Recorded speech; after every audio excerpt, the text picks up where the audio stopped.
Pada video kali ini, kita akan membahas tentang penerapan fungsi linear dalam bisnis dan ekonomi.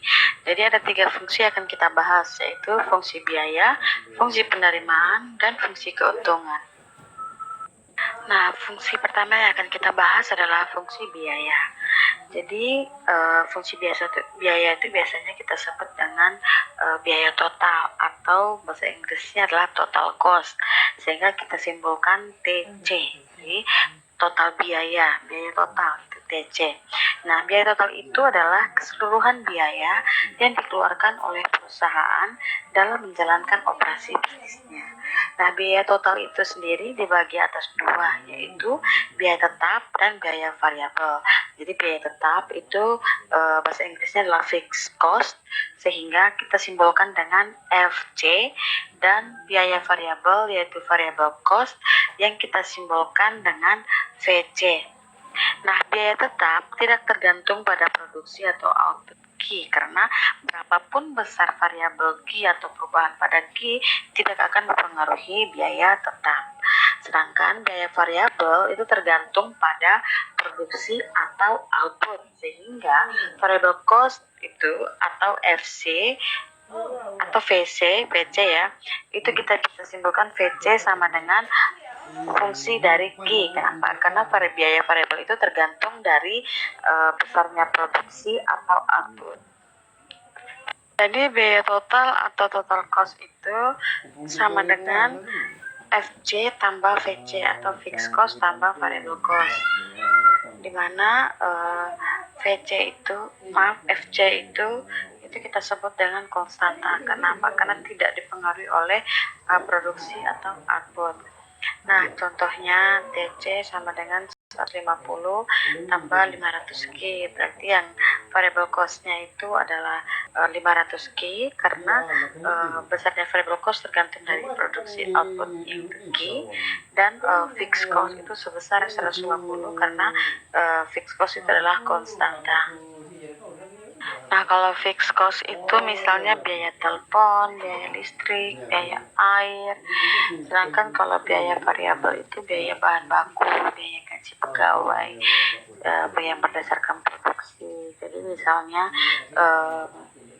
untuk menggoreng pisang, kalau kita buat pengusaha pisang goreng ya, maka yang menjadi biaya variabelnya ya seperti pisang, terus kemudian minyak goreng gitu. Tapi kalau andaikan biaya tetapnya ya misalnya listrik atau mungkin biaya air, jadi berapa banyak pun air yang digunakan untuk membuat adonan tetap bayarnya sama gitu. Mau kue pisangnya sedikit atau kue pisangnya banyak, maka penggunaan airnya juga baik sedikit maupun banyak, waktu mau campur ke adonan kue pisang itu tetap saja biaya airnya itu tidak berubah. Untuk contoh soalnya, di sini perusahaan garam memiliki biaya tetap setiap bulannya sebesar 20.000, sedangkan biaya variabelnya Rp100 per unit. Nah, kita akan menentukan fungsi biayanya, terus kemudian kita akan menentukan berapa besarnya biaya tetap dan biaya variabel jika produksinya sebanyak 500 unit, dan bagaimana kita menggambarkan kurvanya. Nah, seperti yang kita ketahui,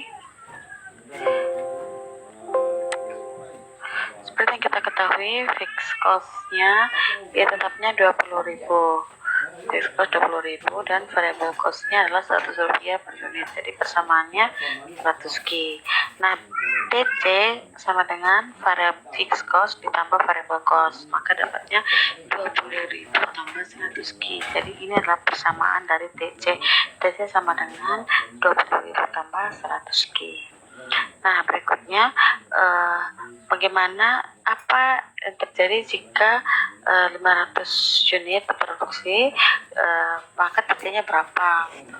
Nah, kalau andaikan Q-nya diproduksi sama dengan 500, produksinya sebanyak 500, maka TC-nya sama dengan 70.000. Itu dapat dari si variable cost ini, karena Q-nya 500, jadi 100 dikalikan 500 dapatnya 50.000, ditambahkan dengan fixed cost 20.000 dapatnya 70.000.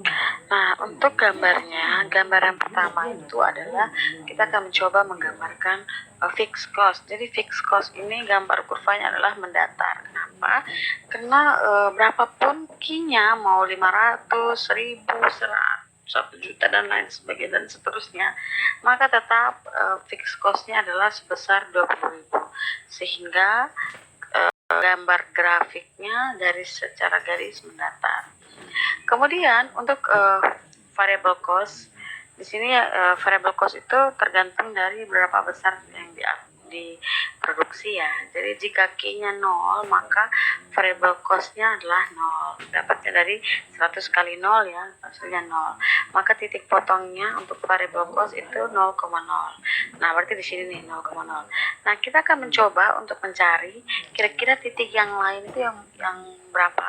Jadi ini sampai tak terhingga ya titik-titik yang dilalui oleh variable cost, tapi kita mengumpamakan atau mengasumsikan bahwa jumlah yang diproduksi itu adalah 500. Apa yang terjadi? Maka jika Q-nya sama dengan 500, maka variable cost-nya adalah 50.000. Dapat dari 100 kali Q. 100 kali 500 dari 50.000. Nah, di sini titik potongnya. Titik potongnya 500 dan 50.000 di sini. Tarik garis lurus hingga membentuk variable cost sama dengan 100 Q. Nah, berikutnya untuk gambar total cost. Total cost itu kan persamaannya adalah 20.000 ditambah dengan 100 Q. Jika Q-nya 0, maka total cost-nya 20.000. Berarti di sini titik potong pertama. Tidak di 0 ya, tapi di sini 0,20.000 untuk titik potongnya. Nah, jika TC-nya adalah 500, ya, jadi sekali lagi jumlah produksi yang dilalui oleh kurva ini tak terhingga. Bisa saja saya pilih 100, 1000. Jadi ada yang masih bertanya, kenapa sih bisa 500? Nah, karena saya mengasumsikan saja teman-teman dari Q yang awal, yaitu jika Q-nya diproduksi adalah 500. Kalau teman-teman mau mencoba dengan titik potong yang lain, misalnya Q-nya 100 atau 20 atau 1 juta juga bisa. Tapi di sini saya mengasumsikan jika Q-nya sama dengan 500, maka TC-nya adalah 70.000. Berarti titik potongnya adalah 500,70.000. Jadi di sini titik potongnya, terus ditarik garis lurus dari yang 0,20.000 tadi ke atas. Jadi ini terjadilah persamaan kurva untuk total cost. Setelah fungsi biaya, yang berikutnya adalah fungsi penerimaan. Nah, penerimaan yang dimaksud yaitu pendapatan atau pemasukan bagi suatu perusahaan karena telah menjual produknya, baik barang maupun jasa kepada pembeli. Nah, penerimaan di sini kita simbolkan dengan TR atau total revenue. TR itu juga dapat dari harga jual dikalikan dengan jumlah produk yang terjual, sehingga bisa kita simpulkan bahwa total revenue atau pendapatan atau penerimaan ini sama dengan fungsi dari Q. Contohnya, perusahaan Karan menentukan harga jual produknya sendiri yaitu senilai Rp200 per unit. Jadi kita akan mencoba membuat fungsi penerimaannya dan berapa total penerimaan bila barang yang terjual sebanyak 200 unit, dan kita juga akan mencoba menggambar grafiknya. Seperti yang kita ketahui, TR tadi sama dengan harga kali jumlah kuantitas, atau total revenue sama dengan price dikalikan dengan quantity, sehingga dapatnya 200 Q atau 200 kali Q. Nah, tadi di sini soalnya berapa sih total penerimaan bila barang yang terjual sebanyak 200 unit. Jadi jika Q-nya 200 unit, maka TR-nya sama dengan 200 kali 200, dapatnya 40.000. Jadi total penerimaan jika barang yang terjual itu sebanyak 200, maka total penerimaannya adalah 40.000. Nah, untuk gambarnya dari persamaannya kan tadi TR sama dengan 200 Q. Jadi jika Q sama dengan 0, maka TR-nya adalah 0. Jadi titik potong pertama 0,0. Di sini ya 0,0. Kemudian jika Q sama dengan 200, nah sekali lagi teman-teman, kenapa saya pilihnya 200? Itu terserah teman-teman mau mengasumsikan seperti apa. Jadi ceritanya kurva TR itu akan melampaui atau akan melalui beberapa titik mulai dari 0 sampai tak terhingga. juta, itu terserah teman-teman. Nah, begitu juga Q-nya bisa 0, 1, 2, 3 dan seterusnya. Jadi di sini sekali lagi saya mengasumsikan Q-nya 200 karena biar sama dengan soalnya yang sebelumnya, yaitu jika Q-nya 200 terjual gitu. Nah, tinggal teman-teman kalau mau mencoba dengan Q yang lain juga boleh, silahkan. Nah, jika Q-nya 200 maka TR-nya adalah 40.000. Dapat dari 200 kali Q ya, 200 jadi darinya 40.000. Nah, titik potong kedua adalah 200 dan 40.000. Di sini kita potongnya. Terus kemudian ditarik garis lurus dari 0,0 sampai tak terhingga. Kemudian di sini pertemuannya yaitu 200,40.000. Fungsi berikutnya adalah fungsi keuntungan. Jadi keuntungan itu merupakan tujuan utama dari suatu pengusaha dalam menjalankan usahanya. Proses produksi itu akan dilaksanakan seefisien mungkin yang akan bertujuan untuk meningkatkan keuntungan pastinya. Karena di mana-mana seorang berwira swasta atau melakukan sebuah usaha itu untuk memperoleh keuntungan gitu. Tidak ada orang yang mau bekerja untuk rugi. Nah, keuntungan itu merupakan selisih antara total pendapatan dengan total biaya yang merupakan insentif bagi produsen untuk melakukan produksi. Nah, keuntungan inilah yang dapat mengarahkan produsen untuk mengalokasikan sumber daya ke proses produksi tertentu. Keuntungan menurut ekonomi juga ini merupakan surplus atau kelebihan pendapatan total atau pendapatan total atas semua biaya produksi yang dikeluarkan oleh perusahaan, termasuk di dalamnya itu biaya untuk pembelian sumber-sumber produksi yang digunakan untuk memproduksi suatu output tertentu. Nah, yang juga termasuk dalamnya itu adalah biaya atau pendapatan bagi pemilik modal yang besarnya sama. Jadi keuntungan total itu merupakan penerimaan total dikurangi dengan biaya total. Keuntungan total itu akan mencapai maksimum apabila selisih positif antara total revenue dan total cost itu mencapai angka terbesar. Secara sistematis, laba juga kita akan rumuskan dengan persamaan atau rumus P sama dengan TR kurang TC. Jadi kalau TR-nya itu nanti lebih besar dari TC, maka dianggap bahwa bisa diperhatikan bahwa produsen itu akan mengalami keuntungan atau laba.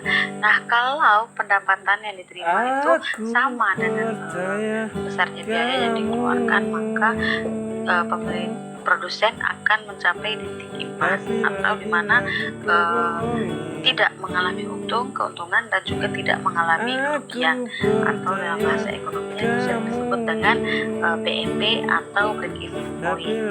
Nah, jika TR atau total revenue pendapatan yang diterima lebih kecil dari besar yang dikeluarkan, maka otomatis produsen tersebut akan mengalami kerugian. Contohnya perusahaan garam memiliki fungsi biaya yaitu TC sama dengan 20.000 tambah 100 Q, sedangkan fungsi penerimaannya TR sama dengan 200 Q. Maka kita akan mencoba untuk mencari fungsi dari keuntungan, terus berapa jumlah yang dijual jika perusahaan berada dalam kondisi break even point, apa yang terjadi jika perusahaan menjual produknya sebanyak 300 unit, dan kemudian kita akan mencoba juga untuk menggambarkan grafiknya. Untuk jawaban pertama dari pertanyaan, apa fungsi keuntungannya? Fungsi keuntungan yang kita ketahui itu sama dengan TR kurang TC. Persamaan TR tadi adalah 200 Q, sedangkan persamaan TC adalah 20.000 tambah 100 Q. Minus dikalikan positif dapatnya minus, minus dikali positif dapatnya minus, sehingga persamaan untuk keuntungan adalah P sama dengan, atau keuntungan sama dengan 200 Ki kurang 20.000 Ki, kurang 20.000 kurang 100 Ki. 200 kurang 100 dapat 100 Ki kurang 20 Ki. Jadi persamaan keuntungan adalah 100 Ki kurang 20.000 atau minus 20.000 tambah 100 Ki. Nah, untuk pertanyaan kedua, jumlah yang terjual jika perusahaan berada dalam kondisi seimbang break even point, atau dimana perusahaan sekarang ini tidak mengalami untung atau laba dan tidak mengalami rugi juga. Nah, seperti kita ketahui sendiri, break even point itu terjadi jika jumlah yang diterima atau yang didapatkan oleh pengusaha atau perusahaan sama dengan berapa besarnya biaya yang dikeluarkan, atau TR sama dengan TC. Nah, persamaan TR tadi 200 Ki dan persamaan TC adalah 20.000 tambah 100 Ki. Jadi ini nanti benda ruas yang Ki kita pindahkan ke sisi sebelah kiri sehingga menjadi 200 Ki kurang 100 Ki sama dengan 20.000. Dapatnya 100 Ki sama dengan 20.000 sehingga Ki sama dengan 20.000 dibagi 100 dan dapatnya 200. Jadi kalau bilang pertanyaannya adalah berapa sih jumlah yang terjual jika perusahaan berada dalam kondisi break even point, maka yang terjual adalah sebanyak 200 unit. Untuk pertanyaan berikutnya, apa yang terjadi jika perusahaan menjual produknya sebanyak 300 unit? Nah, dari keuntungan ini, dari persamaan keuntungan, kita akan mencoba menghitung apakah yang terjadi jika dijual sebanyak 300 unit. Jadi, keuntungan sama dengan minus 20.000 tambah 100 kali 300. Karena jika Ki-nya 300, maka keuntungan yang diperoleh adalah 10.000. Jadi, kalau perusahaan menjual 300.000, maka keuntungan yang diperoleh adalah 10.000. Nah, untuk gambarnya sendiri teman-teman, kita sudah coba gambar untuk TC dan TR pada persentase sebelumnya, slide sebelumnya. Seperti ini untuk persamaan TR dan ini untuk persamaan TC-nya. Nah, kalau digabungkan menjadi satu, teman-teman, hasilnya akan jadi seperti ini. Nah, perusahaan akan mengalami tidak untung dan tidak rugi jika memproduksi barang sebanyak 200 unit. Nah, jadi kalau perusahaan mau rugi, silahkan perusahaan memproduksi barang dengan jumlah lebih sedikit dari 200. Jadi kalau ada kan perusahaan sebanyak 199 unit, maka perusahaan akan mengalami kerugian karena ini adalah area rugi dan ini adalah area keuntungannya. Nah, dengan cara seperti ini, perusahaan bisa mencegah terjadinya kerugian. Jadi, jika ingin mendapatkan keuntungan, maka harga minimalnya adalah 40.000 dan kuantitas yang diproduksi minimal adalah 200. Jika memproduksi 201 saja, maka perusahaan akan memperoleh keuntungan. Tapi jika kuantitasnya berkurang satu saja yang diproduksi, yaitu 199, maka perusahaan akan mengalami kerugian. Oke teman-teman, sekian untuk materi penerapan fungsi linear lanjutannya. Semoga teman-teman bisa mengerti. Kalau mau tanya silakan komen.